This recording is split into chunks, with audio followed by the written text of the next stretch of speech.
Presidente, il sostegno di Banca Proalpi San Biagio non solo alla fiera di Godega, ma anche per la realizzazione di questa nuova struttura che vediamo alle sue spalle. Di che cosa si tratta? Sì, è stata una struttura polifunzionale che vede la partecipazione non soltanto chiaramente del comune e dell'ente fiera, ma soprattutto anche di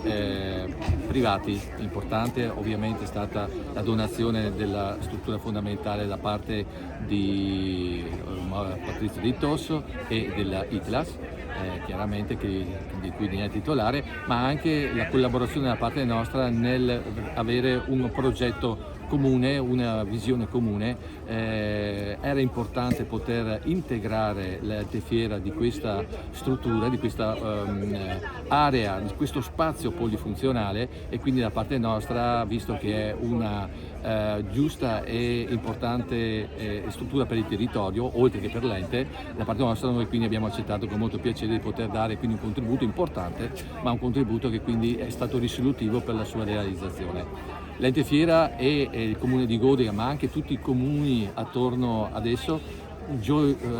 usufruiranno di questa struttura sicuramente, ed è quindi credo che sia importante che una banca di territorio possa avere anche una visione di futuro di questo tipo. Anche perché, voglio dire, il mondo sta cambiando, abbiamo bisogno di spazi per poter far vedere quello che la tecnologia e l'innovazione sta presentando anche in ambito agricolo, e quindi anche qui è necessario che tutte le attività produttive del territorio possano essere